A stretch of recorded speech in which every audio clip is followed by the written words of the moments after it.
Good. All right, looks like it's recording. All right, well, hello everyone, and welcome to the monthly meeting, the May meeting for the Colorado Hydrogen Network. Here's our agenda for today. We've got a quick presentation from Emerson. We'll talk about the fuel station status. These are the 3 stations that the Department of Transportation grant is covering. And then we've got the folks from BNG Clean Fuel here to talk about their fueling and what's going on there. We'll talk a little bit more about this student hydrogen car racing that we're starting to develop some interest in sponsoring here.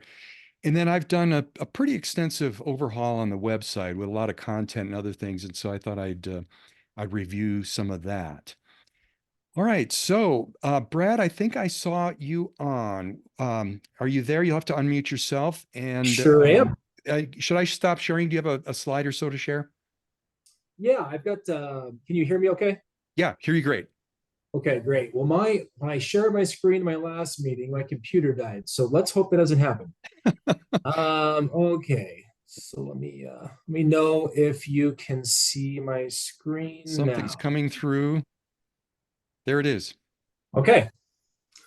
Okay, well, I appreciate you allowing us to talk about this event that we have coming up. So, we are Emerson is a global automation company, and we're starting to get in and working with organizations in the hydrogen space, and figured there's a lot of play in the hydrogen hubs out in Washington and in California in the West specifically, but there's obviously this whole group focusing in on the hydrogen space locally, and we thought it'd be a great opportunity to kind of host a get together and an event where we're going to have some speakers, some panels to talk more about hydrogen across North America, but more specifically the Colorado ecosystem.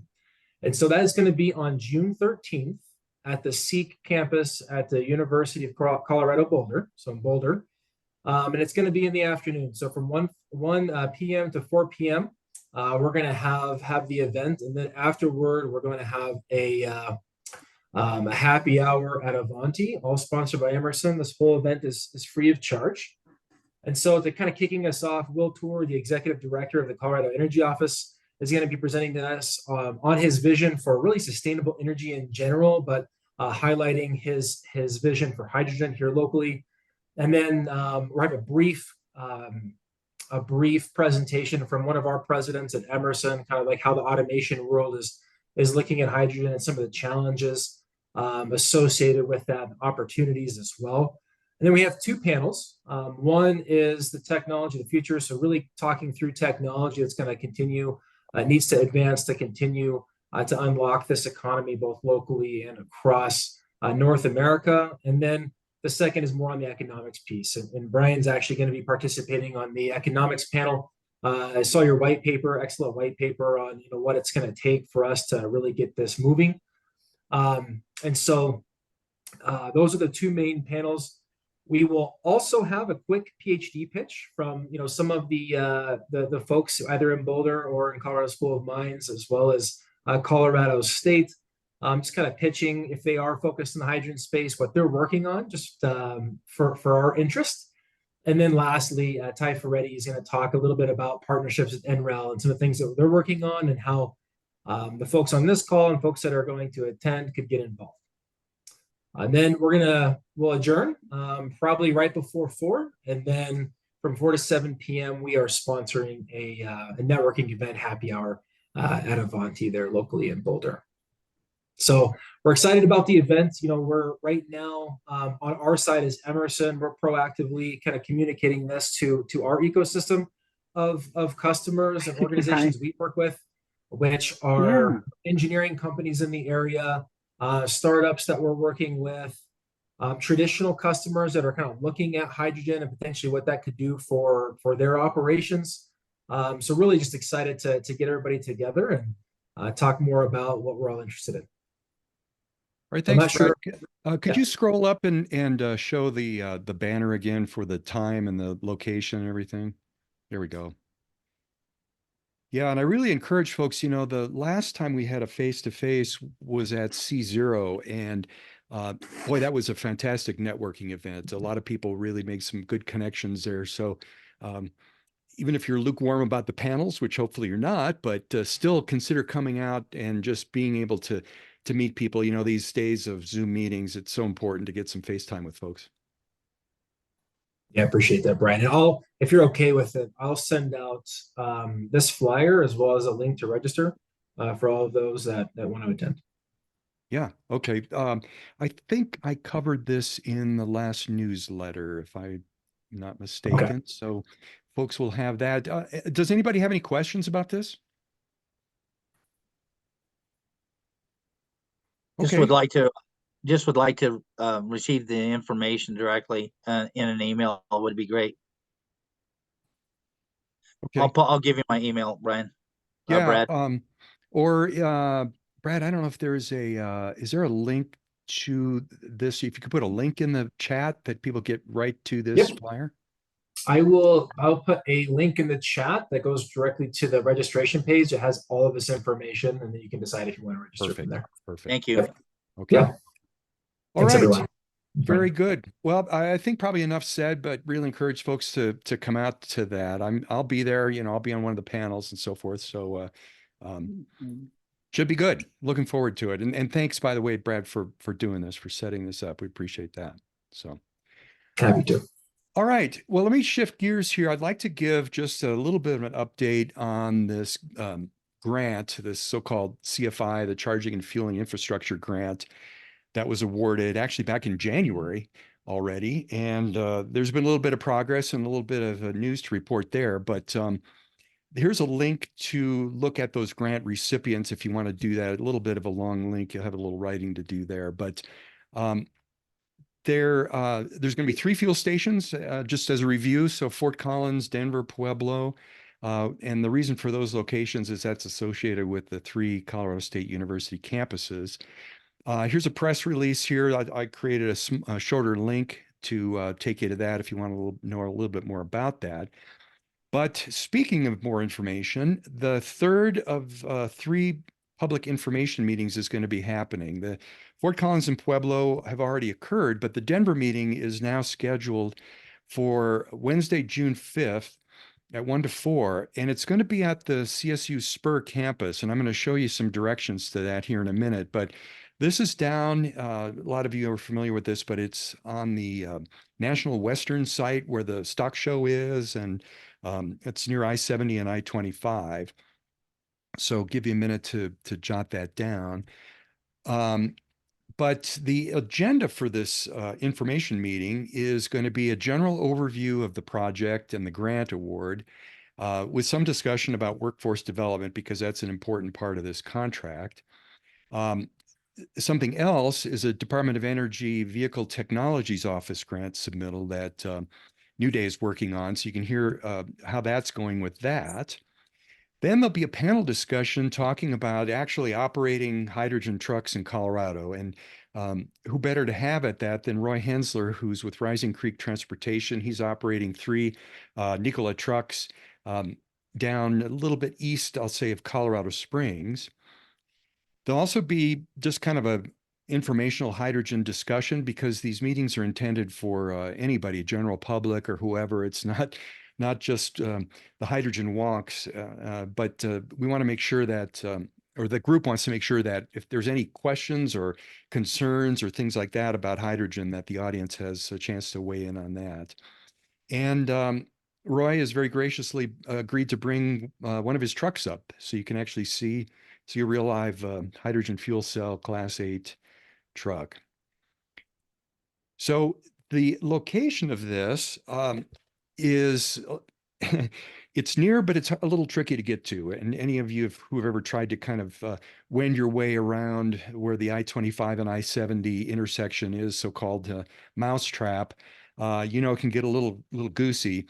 And the thing I've discovered is, and since I come from the Evergreen area, I come down Interstate 70, east on Interstate 70, and you actually have to get off onto Washington Street before Interstate 25. And that's caught me off guard a couple times. So just warn you on that. This particular map is showing you how to get there from I-25, either northbound or southbound. Again, you're heading toward Washington Street, and then you have to do a little bit of weaving around. Whoops, and I thought I had another map on this. What did I do? I got them out of order. That's what I did.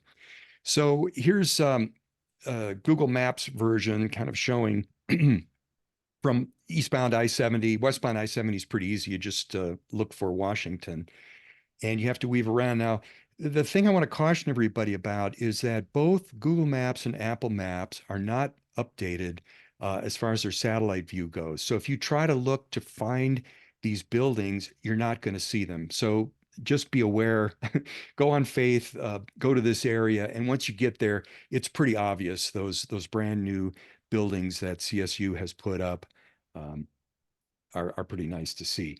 So I don't have anything else to add. I know nobody from New Day is on. John Cornish is on. I know John is helping execute on this. John, I don't want to put you on the spot, but if you want to comment at all about any kind of progress on this, feel free. I don't have any new insights, Brian. Thanks for asking. And if I think we'll go to that meeting too. We didn't go to the others, but we're happy to be there and of course strongly support this. We're anxious to get started. Buford and I have and David have met several times and moved the contracting documents along. And so just as soon as they can shake loose the funding, we're ready to get going and get equipment ordered and get these things designed. So it's pretty exciting for all of us, and especially for Colorado to leapfrog over the rest of the country and become the first other state with 3 stations in it. It's going to be amazing. Yeah, absolutely agreed on that. All right, well, I think that's enough said. Again, come down to the meeting. Let me go back to the dates here. June 5th, 1 to 4, down at the Spur campus. All right, well, I've been flashing past Elliot's picture there. We've got Elliot Barton and his compatriots that he'll introduce to talk to us about, there's John, hey John, talk to us about their fuel station project that's going on. And so, Elliot, I'm going to stop sharing and turn it over to you.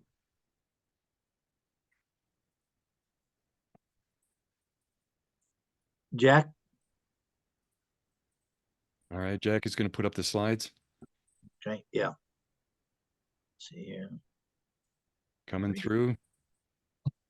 There it is.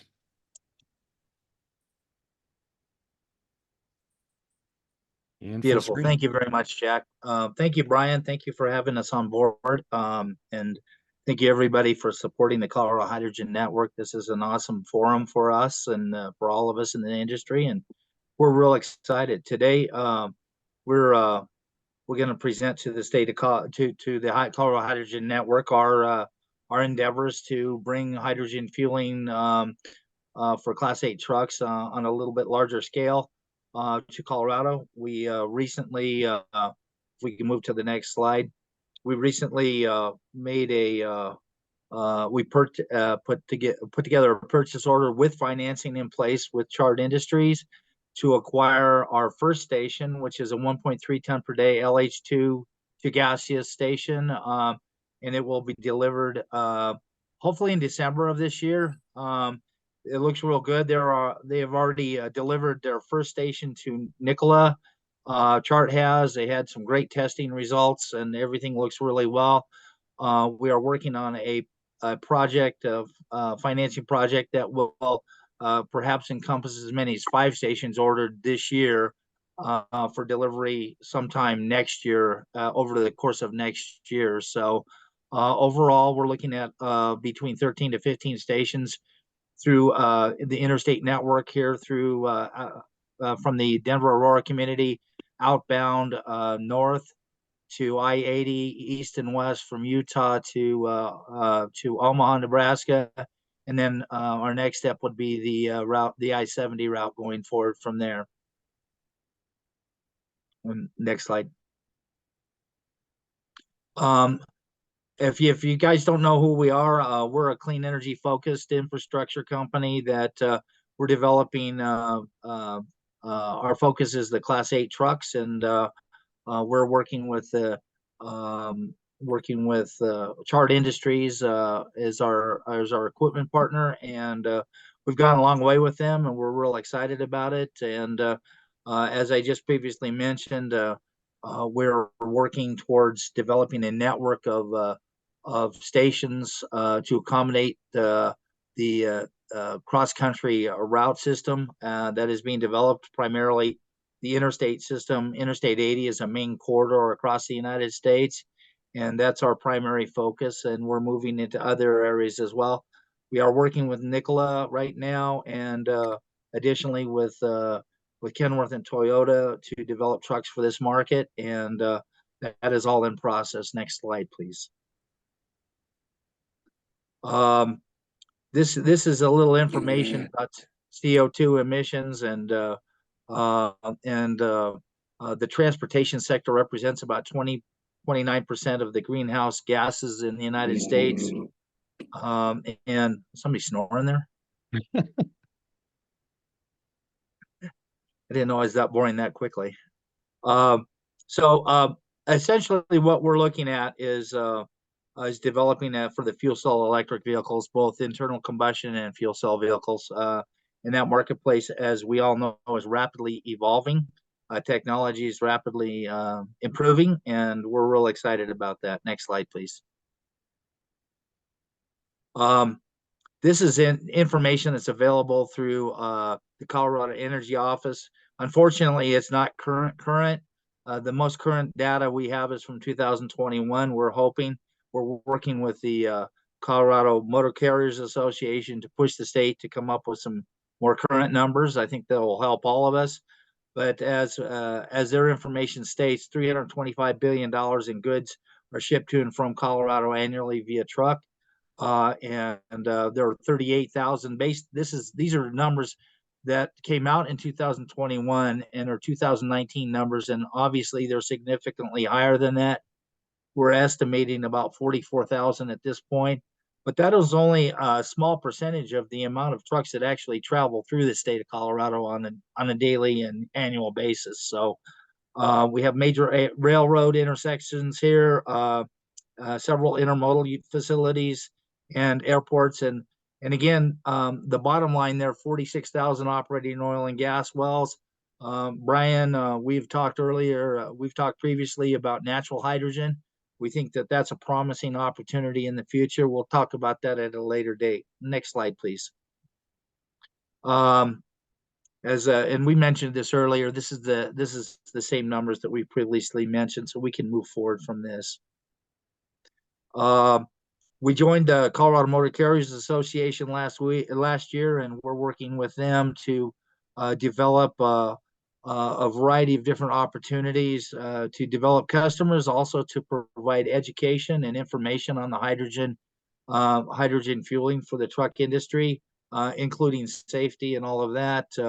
We're looking at initially less than 1%, somewhere less than 1% of the vehicles that are out in the state of Colorado right now in the first year, and escalating, as you can see, up to over 300 trucks in the next several years. So we're taking a very small consideration of the market opportunity, and if it works there, then we obviously know if it goes up from there, it'll work very well. So market penetration is definitely going to be essential to be supported by the federal and state governments as we evolve this. If we can move on to the next slide.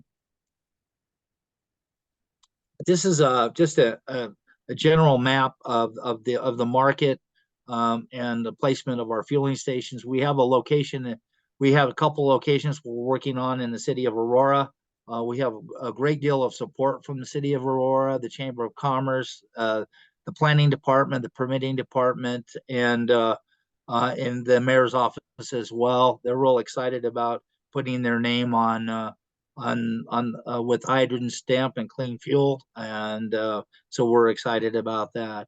As you can see, it's just essentially circumferencing the interstate system through the Denver market, and then moving north, and then northeast, and then northwest in Wyoming. So moving forward to the next slide, please.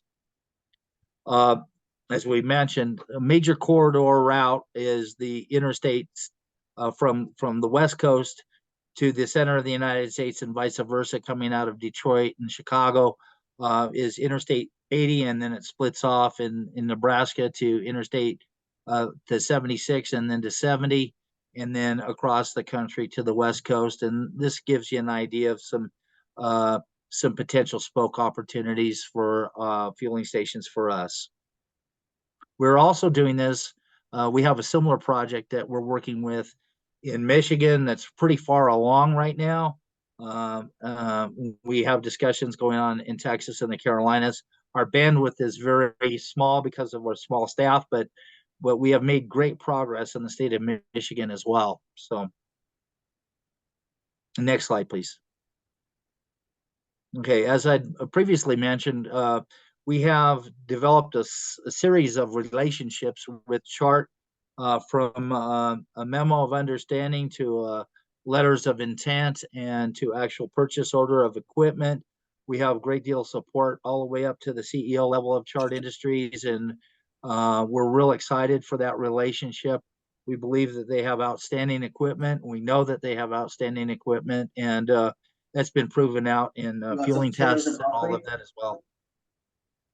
Want some pizza? Sure. Or Yeah, chicken? Pizza for all, everybody. Chicken and potatoes and broccoli? Hey, Can you mute that? Liam, I had muted Well, you before. I'm gonna pizza, mute you chicken, again because you got potatoes some and broccoli. background. Thank you. Yeah, sorry about that. Pizza sounded good though. All Yeah, right. it does. So essentially, we have a long-term relationship that we've established with Chart over the years. I started working with Chart back over 10 years ago, and that has built into some real exciting things for us, and we're moving forward there as well. Might also mention John Cornish is on this, and John will probably, hopefully, be involved with us as we get ready to develop our sites, and we'll talk about that at a later date as well. Our first station, if you can look on this slide, is on the left, the 1.3 ton per day skid mounted station. The middle photograph is their testing facility in New Prague, Minnesota, which is where the Nikola trucks that you previously mentioned from the guys here in Colorado actually went up and did some refueling testing with them, and it went really, really well. On the right side is an underground version of the 4 ton per day station. We plan on opening one of those stations next year, later on next year here in the Denver community. We're working on that project as well with potential fleet customers. The trick to what they're doing is this 870 hydraulic pump. I'm not an engineer, so I'd rather not get into the technicalities of it, but it is an amazing feature that they have. That's they've tested for a couple of years, and they've had no mechanicals with it whatsoever. So we're real excited about that opportunity and working with Chart. Next slide, please. Okay, so here I'm going to pass this on to Jack, and Jack, if you would move forward from here. Yep. Hold on a second, guys. There we go. Video's working. Well, good afternoon, everybody. My name is Jack Steinhauser. I've been working with BNG for a year, and I'm going to talk a little bit about the whole question of how quickly adoption of this technology will occur. So let's start out with Nikola and their two offerings right now. They offer both an electric truck and a fuel cell electric truck. And you'll notice on this table here, I've highlighted three things that are very important differences between these two versions of zero emission vehicles. So the whole idea is we want to go away from hydrocarbons to basically zero emissions, the only emission being water. So the thing about the electric trucks is that they have a lot of batteries, and therefore they're heavy. You can see the weight of the truck and the cab, or the cab of the batteries is 30,000 pounds versus quite a bit less for the fuel cell electric. And by contrast, the diesel trucks are a bit less than 20,000 pounds. So you can see the kind of variation. And every pound that's devoted to propulsion is a pound that is taken away from freight. Charge time is the big difference between the two versions. With the fuel cell trucks, you're looking at 20 minutes versus the electrics can be 90 to several hours to charge. The other thing about charging is that it involves infrastructure, and infrastructure is a lot harder than you would think. It means you have to bring in electrical capability to a site and install the charging equipment. And what we understand from the salespeople at Nikola is that a lot of people think that electric is the way to go until they talk to their power company and one, find out how much it's going to cost to put in the infrastructure, and two, find out how long it's going to take. So those are two issues. The other difference between the electric and the fuel cell trucks is range. So the electric trucks, they say the range is 330 miles, but nobody wants to run out of electricity, midway through a trip. So conservatively, it's more like 200 to 250 versus 500 for the fuel cell electric versions. Okay, this is a projection that's been put together by McKinsey. It was in 23, about a year ago. And, projections are difficult to do in a new industry. So with that grain of salt, what they're projecting here with the black line is the way that diesel-powered vehicles will give way to the electric and hydrogen-powered vehicles. Now, with hydrogen-powered, they could be fuel cell electric, or they could also be hydrogen internal combustion engines. But you'll see that what McKinsey is projecting is that by 2050, 34% of the vehicles on the road will be fuel cell electric vehicles. And, based on today's number, that's approximately 2.72 million trucks. So there'll be a huge number of trucks on the road that are fuel cell and using hydrogen.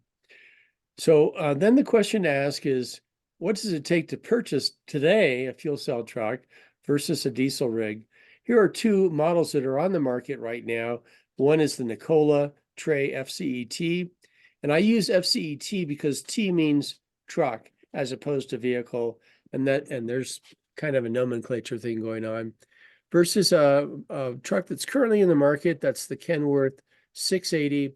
You can see the price of each. The fuel cell truck is about $500,000.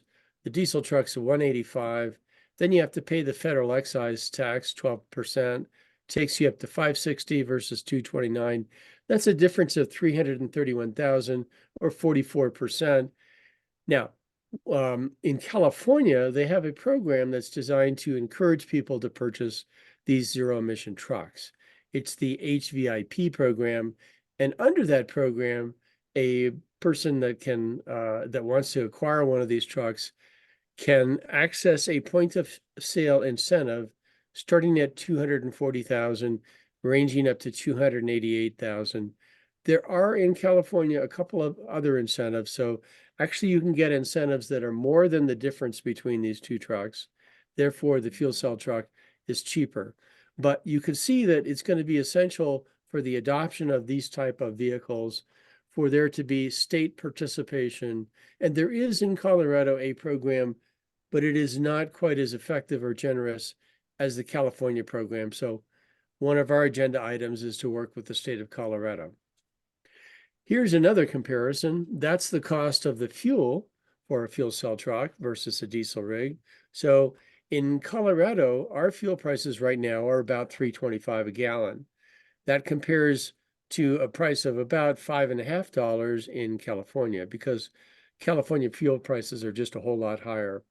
That makes it tougher for hydrogen to compete with diesel. And I'm just going to give you one metric here so that you can understand kind of what it looks like from a fleet point of view. But by a calculation of a total cost of ownership, the rate needed per mile for the diesel truck, oops, I got these reversed. So that 419 belongs over here and the 294 belongs over there. But you can see the difference is substantial. It's about $1.25 per mile or 42% greater. And so the issue that people are going to face is whether the companies that want their freight shipped are willing to pay another $1.25 in Colorado or 42% more to give a price to the operator that's going to allow them to have a good business. So my basic take is that if we're at $8 now, and that's a generous thing, it could be 10, 12, $14 per kilogram. But let's say we could get down to $8 based on using clean hydrogen that is produced in some kind of electrolysis facility, transported to the location and put into these trucks. Well, that's still pretty high compared to what you can do with diesel. So for hydrogen fuel adoption to occur at a large scale, my estimation is that you're going to have to get prices down to $4 to $6 at the pump per kilogram. What's it going to take to do that? It's probably going to take different technologies besides electrolysis. That's a subject for another day, but there are a couple of options. Brian has mentioned one of them in the past. I've been working with Dr. Afzal and Elliot on looking at several of the other ones, and they include both green hydrogen that is produced using various techniques, or blue hydrogen, which is basically SMR with carbon capture. Hey, Jack, next- can I interject something here? And I'm going to talk to this a little bit more later when I talk about the Sure. YouTube channel that I've just put up. But I wrote a white paper that I submitted to the Colorado Energy Office in response to their grant that they're looking for information to put out a grant. And so I did an analysis on various ways of obtaining hydrogen, including using old oil wells, generating it underground, which is zero carbon, using hydrogen wells and so forth. And that's really what it's going to take to get us to the price targets that we need to meet. And so my very first video podcast, which is on the YouTube site, which I'll talk to in a little bit, goes through all that, and we can all look at that. And I want to try to work with the Colorado Energy Office to see if we can get them to use their grant money to develop a source of cheap hydrogen here, meaning underground hydrogen generation of some form. So it's not quite ready for prime time. There's probably going to be a little bit of reluctance just because it's so new, but it's absolutely what we've got to do, because trying to do even SMR with natural gas is not going to get you the price targets that you need to be at by the time you move hydrogen.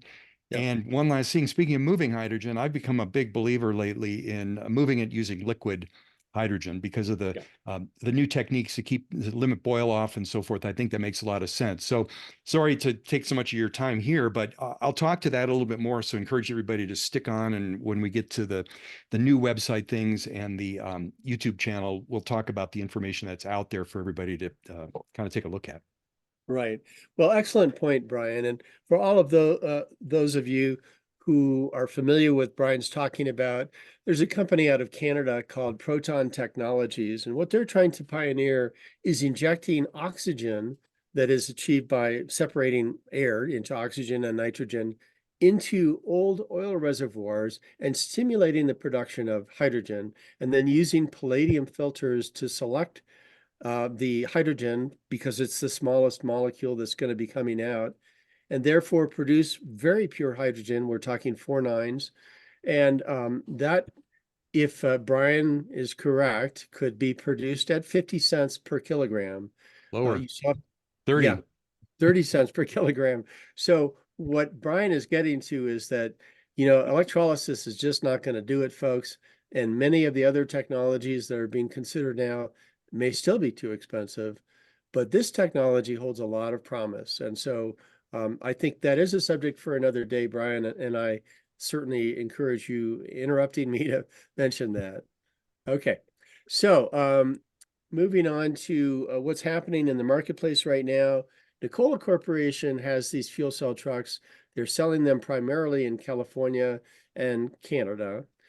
In California, they are also building, in conjunction with other companies, a series of refueling stations. And I think they have plans for about 12 of these stations. In February, they announced the opening of their first station, which is located in Ontario, California. This station is using a combination of technologies. So I believe that the tank here may be produced by Chart, but the actual fueling is produced by another vendor.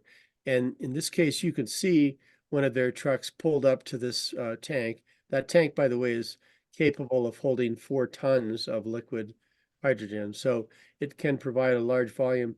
And this is a really big milestone for California because it's the first station that's capable of delivering a lot of volume of hydrogen to these trucks.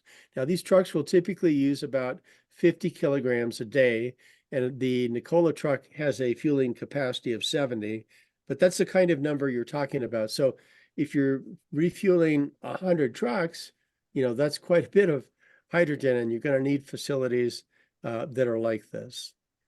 Another milestone is the sale of the Nikola trucks to various fleets. And notably, there's a group called BNG Brothers that is widespread through California. And they had purchased a couple of trucks to try out last year and then decided that they're going to ramp up. And I believe now they have 10 of these trucks. There are other fleets that are purchasing even more of the Nikola trucks, but this is another milestone, is fleet adoption in scale. I want to point out what's happening on a global basis at the same time. So in two places, India and China, the two largest countries by population, in India, Reliance Industries is converting 5,000 trucks into hydrogen internal combustion, not fuel cell, but internal combustion. And they're going to build a whole ecosystem. They're going to do hydrogen generation, transportation, refueling, and of course, the trucks themselves. In China, China has announced that they're planning to build more than 1,200 hydrogen refueling stations by the end of next year. Okay, and of course, at that point, they'll have about probably 10 times what the United States does. But it's just an illustration of how China has approached this whole issue. Now, everybody knows China is a command economy. The US is a market economy. Each system has its advantages. The command economy can look forward and say, we want to have all these stations, and that's the way it's going to be. In the US, we have to have some kind of economics associated with that. So we're looking for the pull from the marketplace versus the push from the command economy. But this is a big deal in China. They're really ramping up. And that's all I have to say. I'm going to turn it over to Dr. Afzal.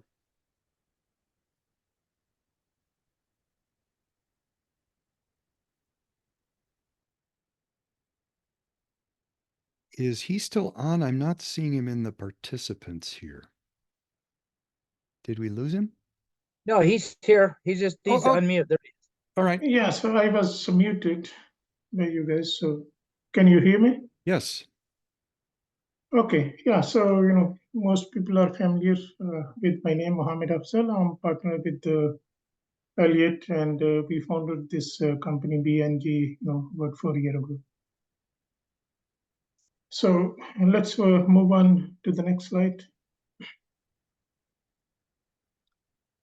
Yeah, these are the numbers basically showing location of renewable energy versus low carbon energy. And this is, like an international market when you look at it.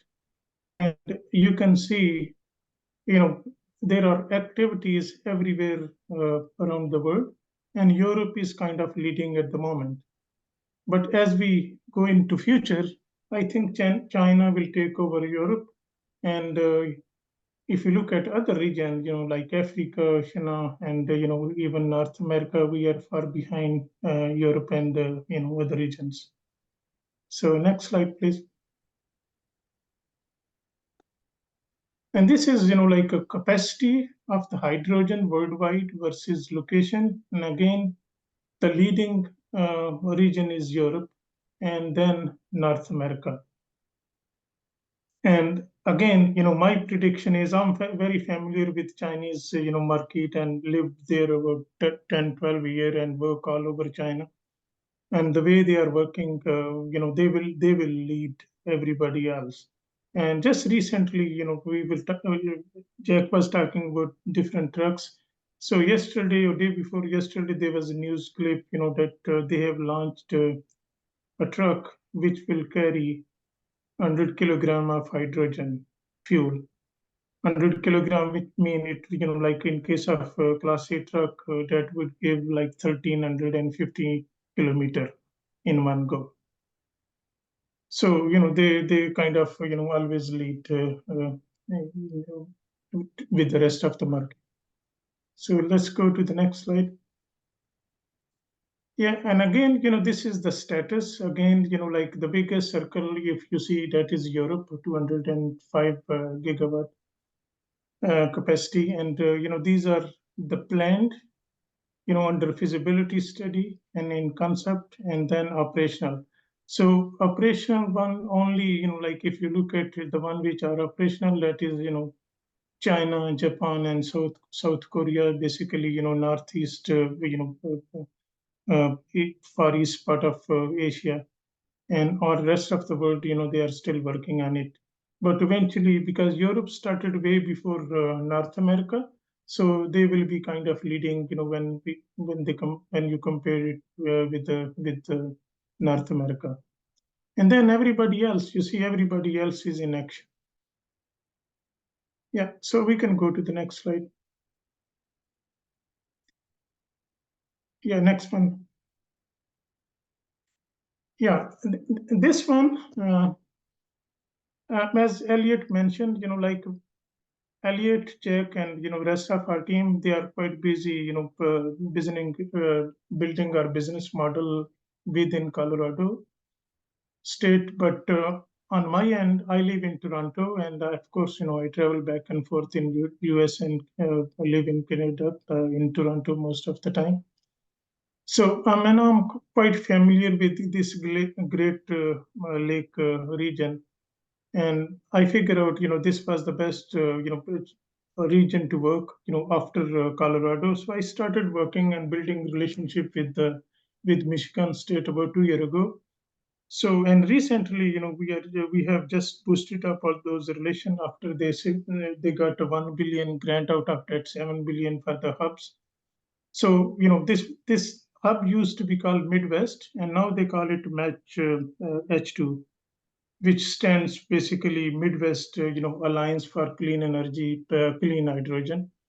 And, they got a lot of projects going on under discussion, and they are talking to everybody. And BNG is one of the company we are connected with, all level of government over there and organizations over there.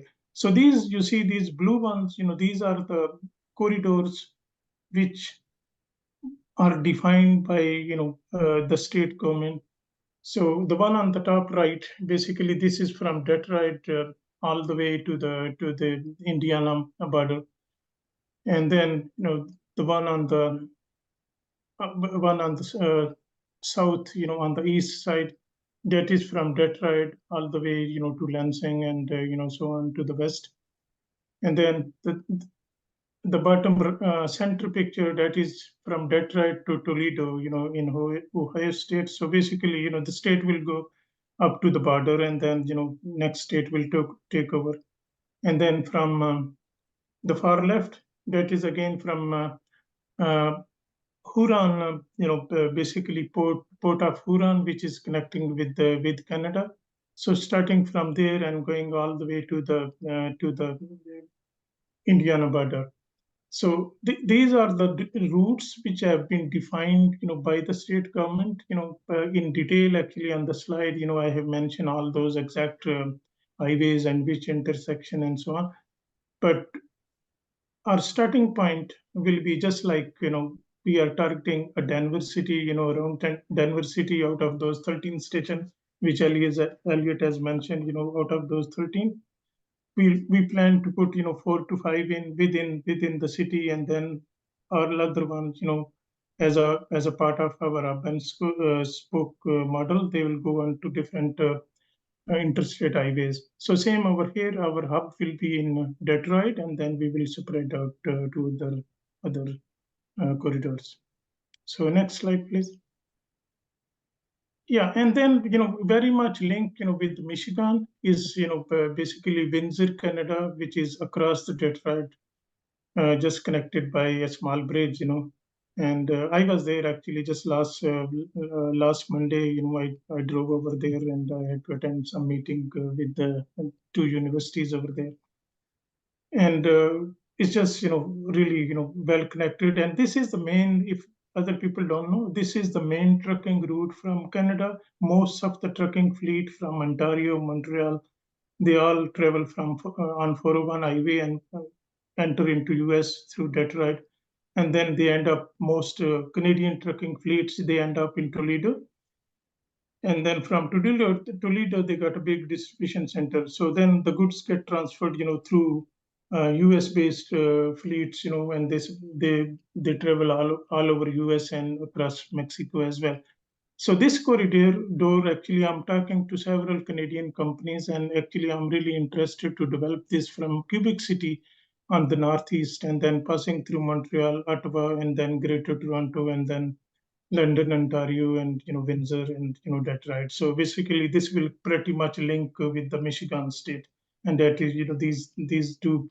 So this is going to be like Michigan will be our phase 2 after Colorado, and then Montreal and Ontario, this will be phase 3, and then let's move on to the next slide, please. So, and then then we go to the Carolinas. So basically, we are looking at Texas as well, but Texas is little bit competitive market. So, our goal is to first target the low-hanging fruit where we can easily, develop ourselves being young startup company. So basically, we have been connected, by this EPDNC, which is an economic agency in North Carolina. And then on the next slide, if you go there, so we call it phase 4 and then phase 5. So basically, these are almost connected together. So when we start over there, we will start in both states together, in both Carolinas together. So one of the very interesting point over here to mention is, like why? Because on the south end, you see it's connected to the coast. And then this blue, highlighted I-77, this highway, basically, within 11 hours, you can drive through in a single day, and then you are exposed to 145 million population. And then, there are several counties mentioned over here. Again, all these numbers, and statistics, these are not through the Google, but these are the information furnished by these governments to us. So we are very excited, very much excited that, once we get, rightly funded, we will start all these projects, not maybe after one another, but, maybe simultaneously as well. But again, we are very much gearing up to start in Michigan once we got the funding, because with Michigan, we are far ahead of Carolinas at this stage. Next one. Yeah, this one, I thought it was worth to mention because, when I traveled to Michigan and I see several companies, several groups, they are interested to, put up green hydrogen production facilities.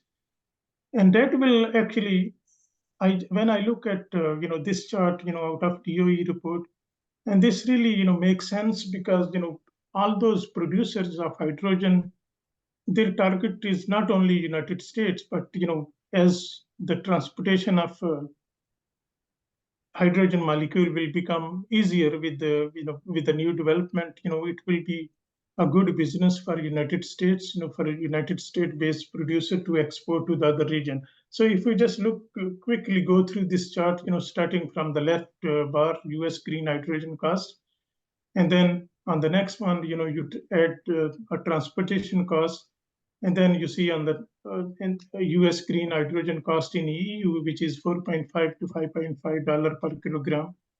And then if you apply IRA, over there, and then basically, on the next one, US green hydrogen cost in EU, it becomes $1.5 to $2.5 per kilogram. And on the last one, that is the price of a producer in the Europe. So, like if somebody produce over there and somebody, imports from US, and actually US gas will become much more competitive, much cheaper than the gas which is produced within Europe. So I thought I should highlight this one because this creates a big market for US-based producers.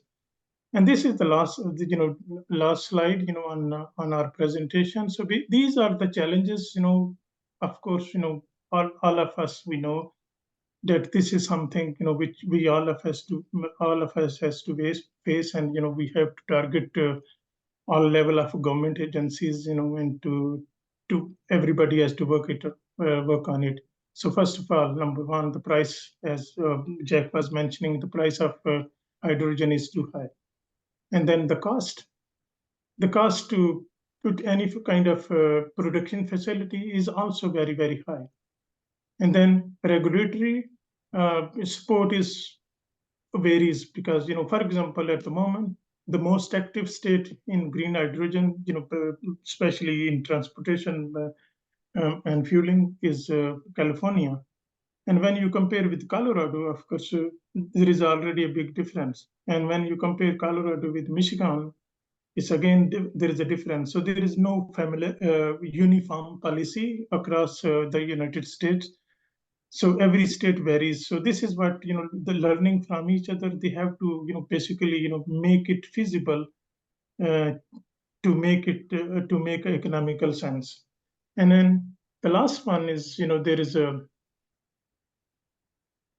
cost of the renewable electricity, So if we are talking about producing green hydrogen, of course, the biggest cost is the cost of the electricity, the input source which we are using. So that has to come down.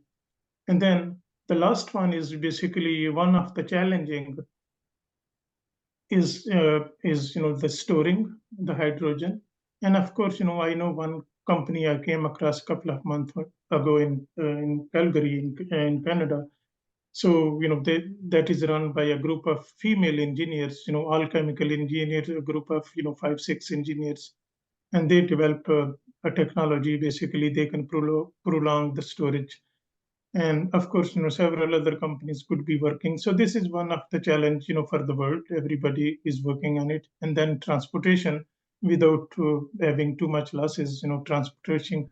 When I say transportation, that does not mean within United States from one state to another, but across the continents. That is much more challenging because all those big level export to other region will become feasible only when we can transport economically and when we can transport safely. So next slide. So I think, this is end of our slide, and this is our small team, and we have some more people, but, we decided to keep just a couple of faces on our slide deck. So 3 of us are here out of 5, and, our CTO, Sharif, is based in Germany, and our CFO is based in Houston, Texas. Okay, well, thank you, Mohammed, and thank you also, Elliot and Jack, for the presentation. Do you want to give a little bit of time for some questions if anybody's got any? Sure. Nobody's got any questions? Oh, You covered the subject well. Well, I tell you what, I am going to press on because we have a little bit more and we've got 35 minutes left. Yeah, but probably Elliot, is it best people contact you if they've got some questions after the meeting? that'd be great. That's fine. Let me put up my email on the chat. Yeah. Okay. All right. Thank you right, so well- much for the opportunity.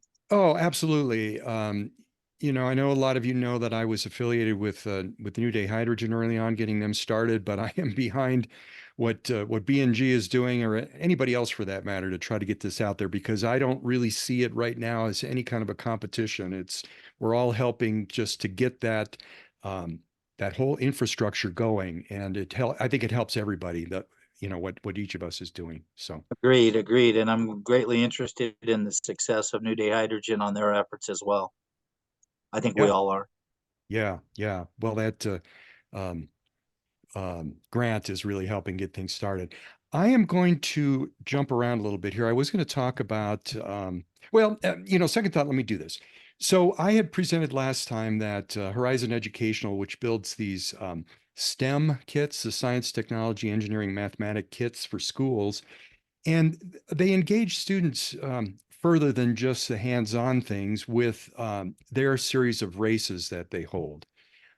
They've got them for all levels. The Pro is really targeted at high school, and then the Sprint and the Explorer are for the younger kids, and those cars are much less complex. But the Pro is really impressive. These are full radio control cars. A lot of them send back telemetry on what's going on with the fuel status and things like that.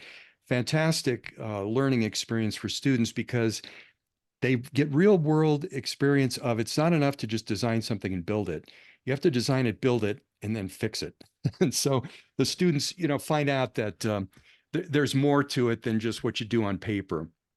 So CSU approached us about trying to help host this by hosting the track as well as providing a venue.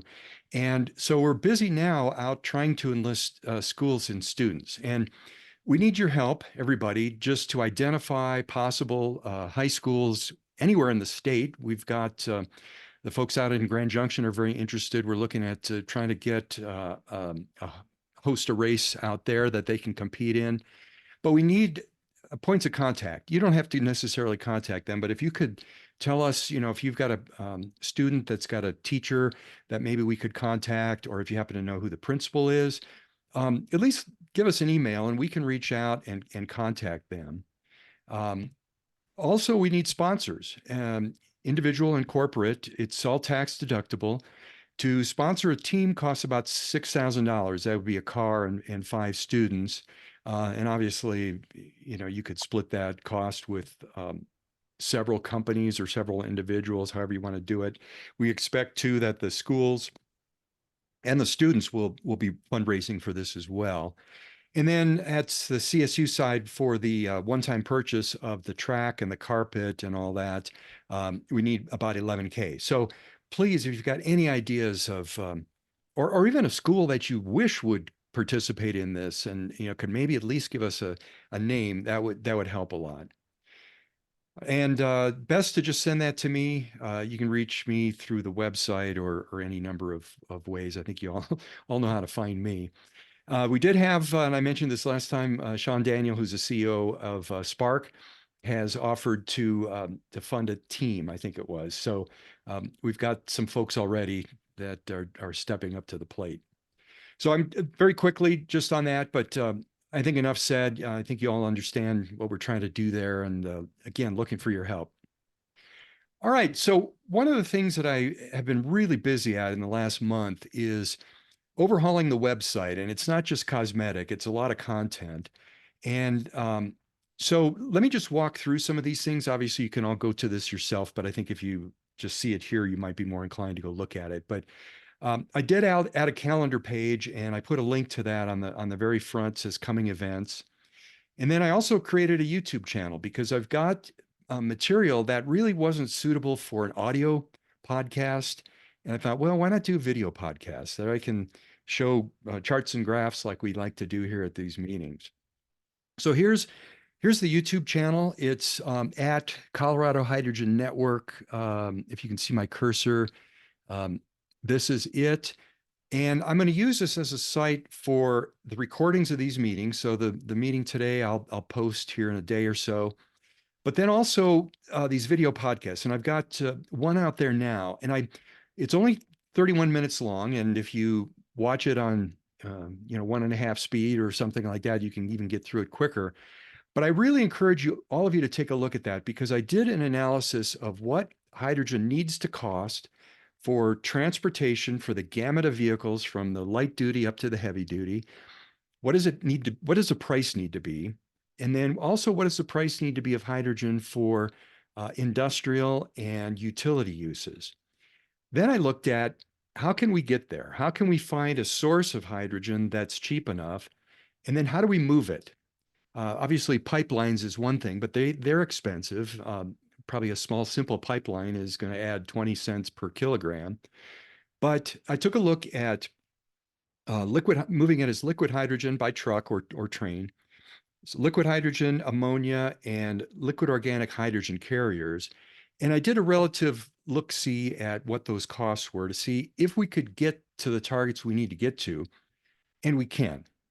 But the catch is it's going to take geological hydrogen, either the proton technologies technique from old oil wells or natural hydrogen wells. I don't really think there's any other way to get that. Even if you had a wind array and electrolyzers right at the site, I don't think you'll get there. So as I mentioned earlier, the Colorado Energy Office is looking at putting out some grant money, and I want to work with them to see if they would consider trying to at least help address this business of we need a really cheap source of hydrogen.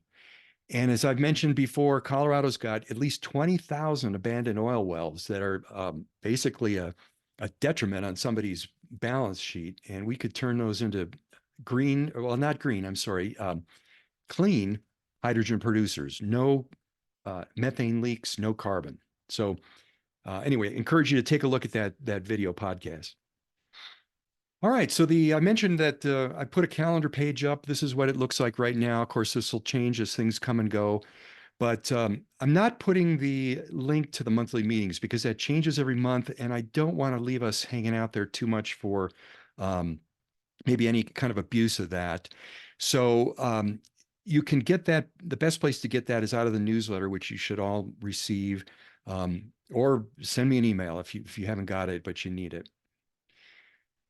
All right, the other thing that I updated was we've always had this initiatives page talking about the places where I'm really spending my time trying to promote. And that had changed a little bit over the years. So I updated this. Of course, hydrogen transportation, that's fueling, as well as the vehicles. The podcast, you're all familiar with that. Something else I'm really looking at trying to promote is hydrogen electric generators. In other words, these would be turbines or piston engines that are burning hydrogen to produce electricity. And you may think that sounds a little backwards. Aren't we going to use electricity and electrolyzers to make the hydrogen? Why are we going back to electricity? Well, if we use hydrogen from either the proton technologies technique of the underground generation or from wells, it would be cheap enough to generate electricity using that hydrogen. And the reason that's important is because of scale.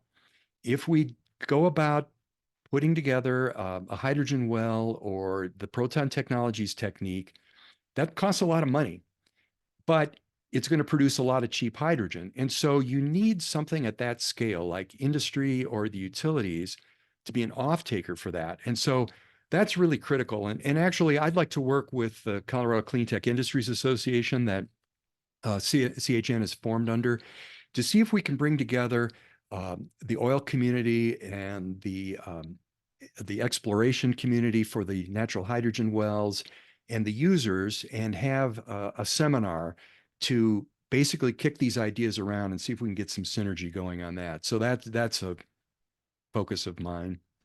Education, I already talked to that. That's really workforce development as well as the student through the H2GP Educational Foundation here, which I'm a member of the board on. And then geological hydrogen, which includes both either natural hydrogen wells or the underground hydrogen generation technique. So those are the things that I feel really need some help and need some push. And so that's where I'm trying to spend a lot of my time trying to make these things happen as I can. Elliot, you got your hand up. Go ahead. One of the things that we're exploring right now too, that we would definitely want to coordinate with you on is safety training, safety information. We're working with an organization that does a lot of this in the oil and gas industry. And we're looking at developing that not only for customers, but for government agencies and for the public as a whole, so they get a better understanding and comfort level with hydrogen. Yeah, and Elliot, I encourage you to talk to Phil Clark. I think you've probably seen him. He's presented on this meeting and so forth. Phil is working in that area and certainly a good resource for that. So maybe just chat with him a little bit.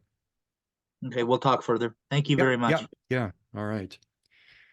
All right. So the fuel station page. Well, this originally had all the information about the donated station. You can see a picture of it here. This is a station that Nell donated to CSU, which unfortunately, because of permitting and things, just sat for quite a while. But this has been updated to talk about near the end of it is the CFI grant, just to tell you where the stations are, talk a little bit about what that includes, as well as some of the links to the hydrogen tax credit. But the first part of this page at the top, you see, is Colorado Hydrogen Transportation Timeline. So I wanted to lay out there for those of us that are in this space, really what's happened, because a lot of times you start talking to a customer or whoever and you say, well, yeah, I think, when did we do that the ZEV rule and things like that? So this spells it out. It gives you links to that. This is really a good resource. And it's also got links to the funding out there, the Clean Transit Enterprise, the Clean Fleet Enterprise, and the Community Access Enterprise, which, as Jack mentioned earlier, California's got supplements or supports for the trucking that's a little better than what Colorado has, but we've got something. And kudos to the Colorado Energy Office and the state legislature for putting those in place. But this brings it into one location for you all, that you can find that and reference it and go to those links. Probably enough said. So that's that. Resources page. Now, I had these tech briefs on here for quite some time, a number of years, and I've overhauled these, redone these. These are great tutorials, especially things like, why do we need hydrogen? We get, unfortunately, a lot of the environmentalists say, oh, we hate hydrogen. It's just a way of keeping the oil and gas people going. Well, not so fast. And this gives you some information to basically counter those arguments. Also, what's on here is, let's see, where is hydrogen and water? People ask, about safety, hydrogen safety. So there's a slide on that. Does hydrogen take a lot of water? No. There's things like that here. So, here we are. The water faucet leaking here should have been my key, but I just had somebody the other day said, oh, I was talking to somebody and they said, oh, hydrogen electrolysis uses so much water. And well, it doesn't. And so this will give you that information. Then you can send these to people, send them a link, or just use it as your own talking point. So I encourage you all to just open these up just quickly, just scan them, just so you know what's there, because I think you're going to have some aha moments saying, oh my gosh, this is great. Not to pat myself on the back here, but there's some pretty good information here that I think a lot of you would probably use on a regular basis. Here's another, maybe a little bit more detailed area of giving you links to the legislation and other things that have been done over the years. This one here, the Clean Transportation Resources Fact Sheet, is something that the Colorado Energy Office put out that basically summarizes a lot. It doesn't have everything, but it summarizes a lot of these incentives and where to go for information and how to link to those. So trying to make this basically that one touch point that we can all use to access this stuff. If any of you know of anything that we ought to have on here that I don't have, please let me know. Be glad to add that. Links, wanted to point out here, Elliot, I was using the BNG H2 logo, and I'm not sure if you've gone back to the BNG Clean Fuel. Should I change this back? You might be on mute there, Elliot, or maybe I caught you stepping away, but I did add Electric Green. They're doing some... Oh, Mohammed, can you go hear ahead. me? I can answer this. Yeah, actually, so basically this is our hydrogen brand. Stations brand BNGH2. So both sites are active, but there was some updating and all that. So for the time being, for a couple of days, this site is off, but both BNG Clean Fuel and BNGH2 both are two separate sites, and both should be active in the future. So you can leave this link on, and then at the same time you can put BNG Clean Fuel. BNG Clean Fuel is basically the main company, and this is our portal which is basically BNGH2. All our stations will be branded under BNGH2 Fuel. Okay. All right. So for now, you think I ought to have both on here? Yeah. Okay. All right. Okay. I can do that. And certainly if anyone knows of other important links, maybe not even necessarily fuel stations, but people in the hydrogen space that we ought to have linked on the website, please let me know. I'll be happy to add those in. All right, so there are still more website updates coming. I have the ability to generate transcripts for the podcast, but it does take some work to clean up that voice to text. And I'm working on that, putting those up a few at a time. We'll be posting right away after these meetings, within a day or so, the recordings of these meetings, as well as just hard copies of the slides. Now, there are some exceptions to that, like for instance, today, Elliot was presenting and others. And so I may not include slides for those things, but the recording will certainly show those. And then, of course, the monthly newsletters. And I'm a bit behind on some of this stuff, so I'm busily trying to catch up to get those things up. All right. Well, I guess I rushed a little bit without really need. Well, maybe before I do that, any questions or comments that anybody has about the website? Maybe there's things you want to just send me privately, but certainly happy to have a little discussion here now if anybody has anything.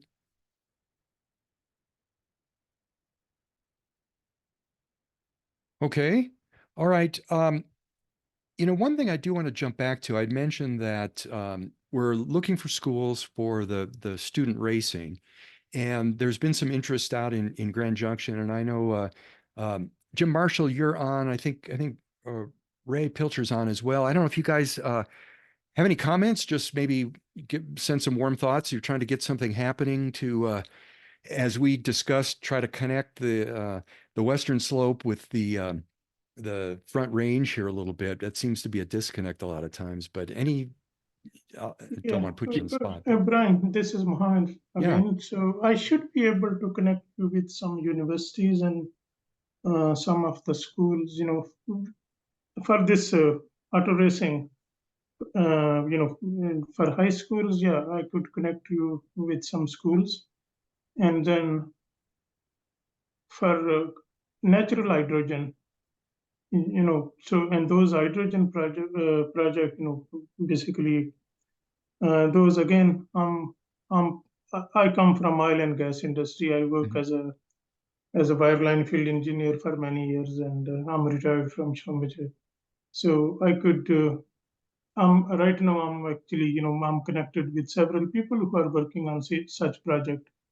So I cannot name over here publicly, the name of universities or organization, but I should be able to help you, and especially that is also my subject, So I think if you want to work within Colorado, and exploring the hydrogen production, out of oil and gas well, or looking for natural hydrogen. So I would like to be, part of that team at one stage. Yeah, absolutely. We will involve you. And Mohammed, the Grand Prix hydrogen races are also very active in Michigan. And I know you mentioned, we've talked quite a bit about the work you're doing in Michigan. So you don't necessarily have to limit school thoughts to Colorado. Certainly Midwest and other places. We're trying to get this racing going just so many places across the country. Yeah, no, that is fine. I work globally all the time, all my life. So I'm very much, like international. So I don't localize anything. So that is one reason you can see we already jumped from Colorado to Michigan and other states. So, and that is, that is very much in line, because if you look back our press release with chart, back in January 2023, and we mentioned that we will be putting a network of hydrogen stations across North America.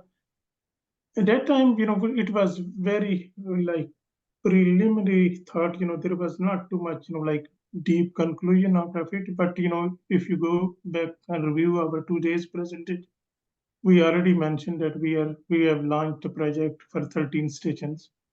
And then we want to repeat same thing in Michigan, and then same thing in other, Carolinas. So if you roughly, compute, 13 times 4, so that is 52. Or if we go in one, it doesn't, 13 is not, final number. It could be 12, it could be 15.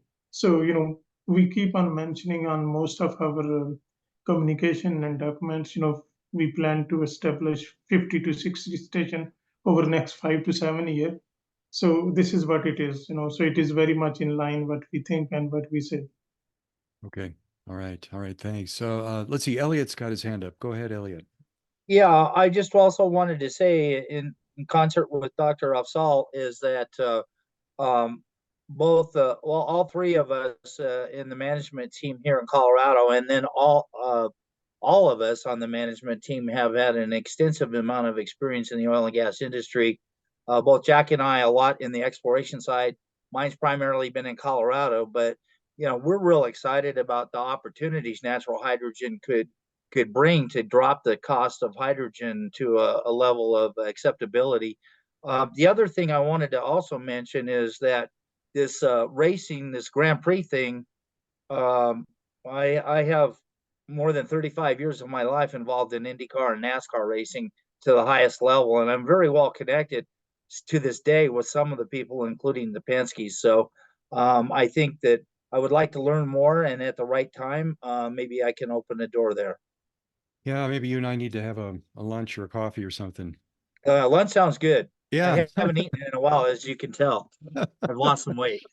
Yeah. All right. Well, we'll talk some more about that. Thank you very much. Thank you. And I mentioned it, but I glossed over it a little bit as far as trying to bring together the oil people, the natural hydrogen people, the users, the fuel suppliers, and so forth, to have some kind of a summit to look at what we think we all need to do and where we could go with it. Because I think a lot of the people in that community aren't even going to be aware. I don't know that many of the oil and gas guys out there are realizing that they could make pure hydrogen from their defunct assets. And so I have been talking with Laura Hickernell at the Colorado Clean Tech Industries Association. She's the new, not real new, but relatively new executive director, to try to bring together these different, what's the word I want? The different energy folks, that bring the oil and gas folks together with the hydrogen folks, because right now we aren't talking. And so I'm going to work with trying to put together something. Maybe in a couple of months we can have some kind of a summit that would give people a flavor of what we're looking for, and then hopefully that would spin off maybe some working meetings. So I'll try to make that happen. All right. So I mentioned Ray Pilcher and Jim Marshall, and I left you guys hanging out there in Grand Junction. Is there anything you want to comment on the racing? Yeah, Brian, I had a conversation with the teacher in charge, or the point person for the STEM program at Central High School just before the call, and she's apologized, been really busy, but she's going to be getting in touch with Nicola. She had thought this evening sometime, and I forwarded that message to Nicola as well. So hopefully they'll connect and get things going. So we'll see what happens. Okay, I'll keep you updated. All right. Well, thanks, Jim. Well, so for everybody else on the call, Jim and Ray Pilcher, who you didn't hear speak, are both with Raven. Help me, Jim. Is it Raven Enterprises? Raven Ridge Resources. Raven Ridge. I'm sorry. And it's only been a couple of years. I should have that straight by now. And you guys had invited me out to speak at the Mesa University out there in last October, and I kind of pledged to try to close the gap between the Western Slope and the Front Range here, and not leave you guys feeling like you're left out. And so hopefully this is one step in that right direction. We're hoping so as well. Yeah, great. Well, so glad. I mean, you guys have really been loyal followers of the Colorado Hydrogen Network. Gosh, Ray, I think first time you guys got on. Oh yeah, Ray, go ahead. You got your hand up. Oh, are you in mute? I missed the unmute twice there. Yeah, I just had something, I guess it almost fits into the gossip category, but it's not. And I think it's really an interesting development. And that is that you may have noticed that the state of New Mexico has another secretary, or new secretary of energy. And that secretary of energy is Melanie Kinderdine, who came off of being a founder with Energy Futures Initiative, which are, that's Dr. Muniz's group that formed after he stepped down as Department of Energy head for the United States. That group is actually the group that engineered the whole idea of the hydrogen hub concept. And today it was announced, or yesterday it was announced, that Governor Lujan from New Mexico went to Netherlands for the express reason of raising funding to do hydrogen hub work in New Mexico now. So this is a state based, I guess, initiative that brings in one of the architects of the hydrogen hub idea and then coupling it now with active fundraising. So I think what it says to me is that for us that are interested in hydrogen and interested in seeing Colorado progress, perhaps it's time for us to urge our government, our governor, to have a call with Governor Lujan and see what we might be able to do. And I believe there will be another round of hydrogen hub funding, but we might as well get started on that before that money appears. Anyway, it's just a concept, but it's pretty exciting, I think. Well, a lot of us wanted to try to keep the hydrogen hub momentum going here. And I don't know that much has happened. And I've been wanting to try to move something ahead. I'm not sure really quite how to go about doing that, not having any funding myself. But Right. yeah, I think just being a catalyst, going out there talking to people, being that bee that pollinates the flowers sometimes can make things happen. So. Yeah, I think it turns out that Dr. Kinderdine is actually a good friend of one of my colleagues. And so we're hoping to have an audience at some point, and that's one of the things that we'll discuss. But it'd be nice if there was something to plug into on this end of the situation as well. In other words, if we could get some kind of indication that Colorado's still interested and see what we can have happen. Yeah. Well, I'll be talking with, at least with Maria Eisenman at the Energy Office. And maybe we can have a few discussions around things like that. And then also, like I say, I want to get the Colorado Clean Tech Industries Association to weigh in and help on this as well. So exciting times. Okay. All right. Thanks. Yeah. All right. Let's see. Any other thoughts or questions on all of the things that we've covered so far? We've still got about 6 minutes left. I think the only thing I've got left is just to give you an overview of the podcast, which is no big deal. But in the couple of minutes remaining, any thoughts, questions? Brian, Elliot here again. I think that what was just mentioned about connecting New Mexico with Colorado and the hydrogen hub people, somehow we have to instigate that to reopen those doors. And if we can be a part of that, helping open those doors, we certainly encourage that. I think that they put together a really good team of people, and obviously as a private company, we'd like to be included in it instead of just the major companies. But and I think that goes across the board with New Day and other people like them and other players here.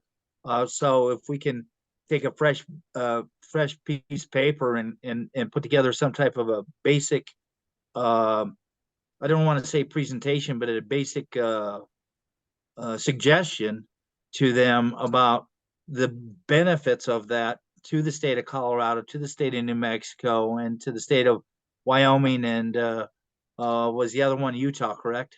Yeah. So, and maybe include, I know Kansas doesn't have anything going on in hydrogen, but I know Nebraska has a little bit, and certainly Arizona has a lot too. Well, the thing about all of these is what goes hand in hand is not only just producing hydrogen, but to come up with the off takers at the same time.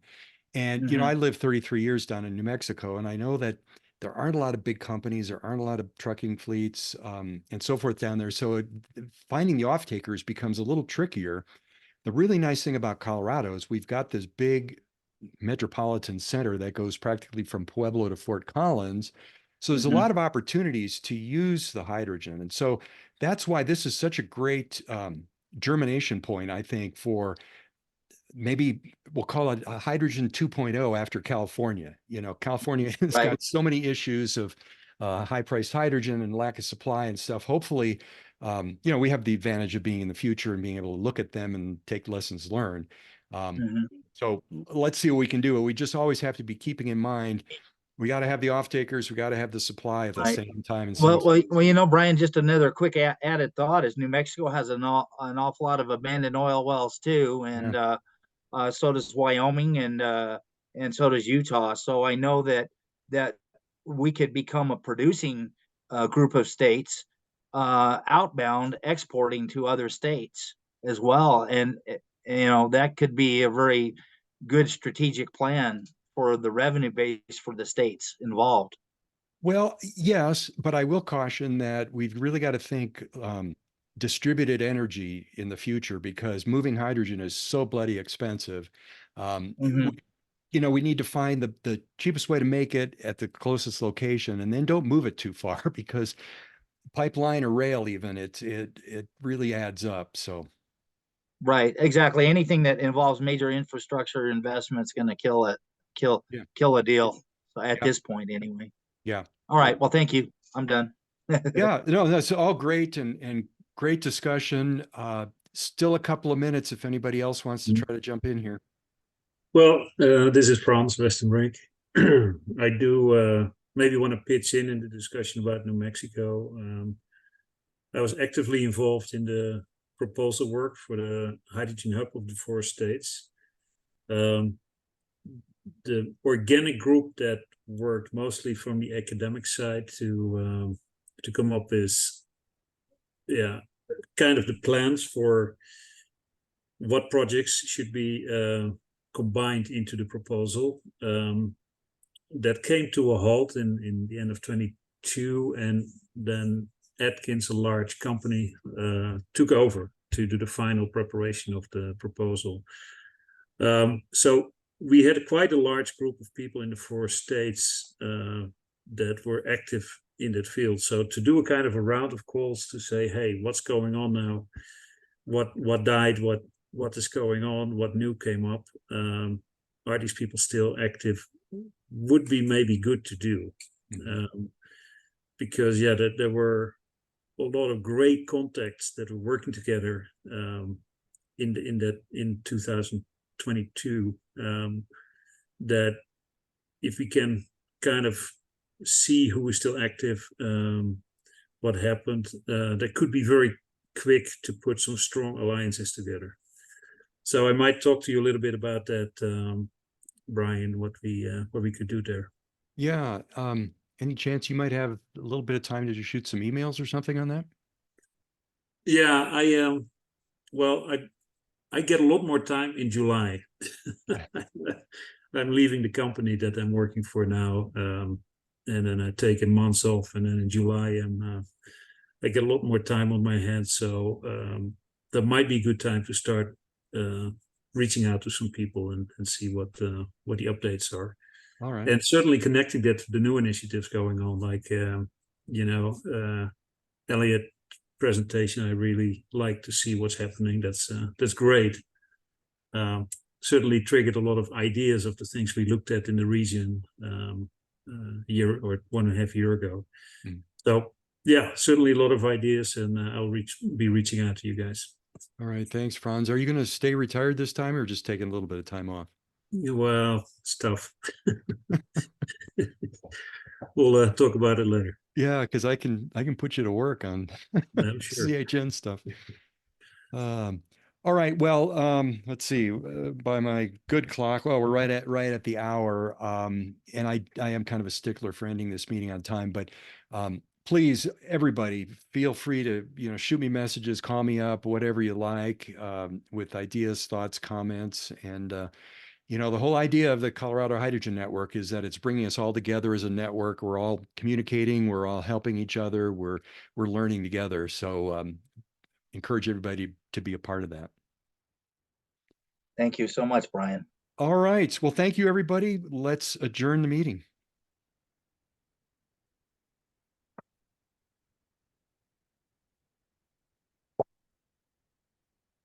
Brian, let's catch up later, a Yep. couple of days. Yep, Okay, will thank you. do. All right, bye.